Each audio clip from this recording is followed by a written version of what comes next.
छौड़ी सुनहिन गे तोरा से कुछ पूछे खा की हो रे छोड़ा बोल। बड़ी दिन से मनमा कुछ कुचा रहलो हा त की कहल चाहोही बोल। तोरे उम्र के सब छौड़िन के हो गेलै शादी आया गे छौड़ी। त की होलै तोरे उम्र के सब छौड़िन के हो गेलै शादी आया गे छौड़ी।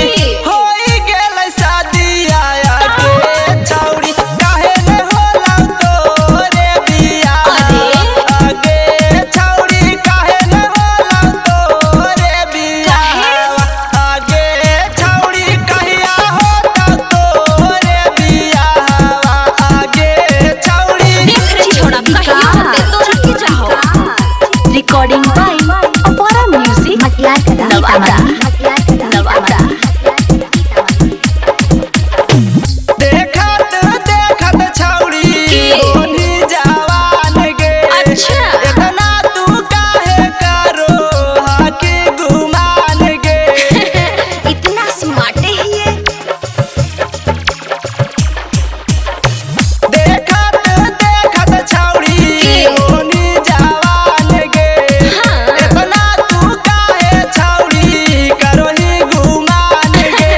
टाइट हो तोर बॉडी छौड़ी मनवा जहा डोली आगे छौड़ी मनवा जहा डोली आगे छौड़ी काहे न होला तोरे बियाह आगे छौड़ी काहे न होला तोरे बियाह आगे छौड़ी कहिया होता तोरे बियाह आगे छौड़ी। अरे हो जिते ना।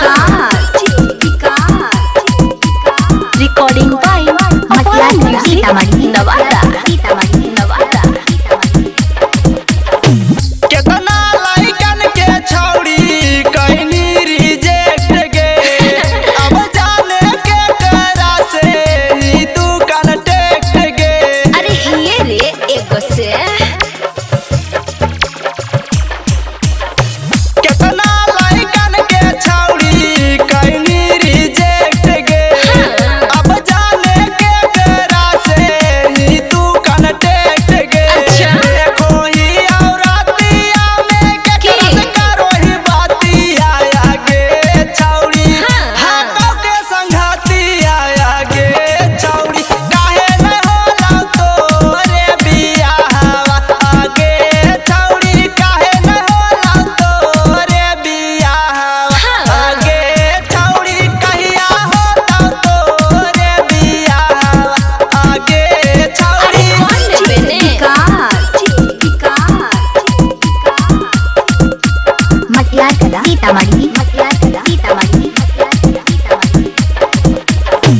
चलो हम काम आधा व्हाट्सएप के जरिए की? रातों दिन रहो हम छौड़ी फोन पे ना जारिए। हाँ रहा है तो चलो हम काम आधा व्हाट्सएप के जरिए रातों दिन रहो हम छौड़ी फोन पे ना जारिए।